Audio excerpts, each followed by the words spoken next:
building. Yep. I gotta let you travel. I'm gonna keep this petition going. You got a checkbook, don't you? Yeah, you know what? You know what? Paul Allen, the way that things, you know. Fair enough. You sound like you're feeling a little better. You had a little time to kind of process things from Sunday. Yeah, I mean, it's a new week. You know, it's another opponent. You know, everything, you know, kind of starts over. Was there any fallout at all that you had to deal with, talk about? No. I mean, we're a ball club. I mean, things happen. We came out with the win, and we move on to the next week. Do you regret anything or wish you'd done something different? No, nothing at all.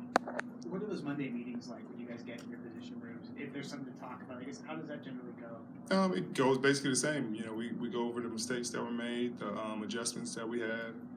Pete plays a highlight video, and then you go home. I saw you tweet initially the other night about the beginning of the play with Julio. Everybody's talked about the end of the play. Did you have, obviously you're making a comment there about that part? Yeah, you know, it's just how people see things, you know. I mean, even the NFL, you know, played a video and didn't show the front of the play. You know, that's just how this league is about defensive players, you know. Did you think that was intentional on their part or just 100% intentional. That's just how the league is. You know, it's an offensive league. They don't want to help the defense in the least. How did the start of that play affect the whole play for you? Well, it's difficult to recover when you almost fall at the beginning of the play. You know, you get pushed in the face. If I pushed the receiver in the face, I guarantee you it'd be the highlight of every Sports Center, everything. If that was the fourth quarter, the last play, and I pushed him in the face. But it is what it is. Was that pretty extreme? I mean, does that happen? How often does that happen? It happens a lot.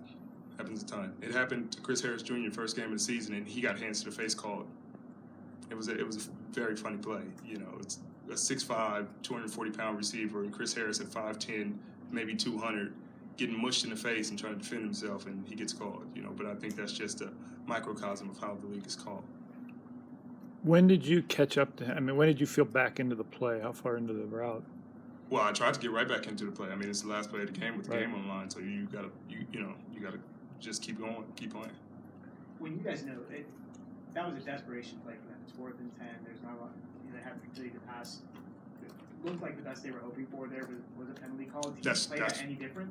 No, you don't play it any different. But that's the league you play in. You know, 4th and 10 for the game. You know, they can just throw one up and hope for a flag, and you know, then you deal with that at the end. But it is what it is. We won the game.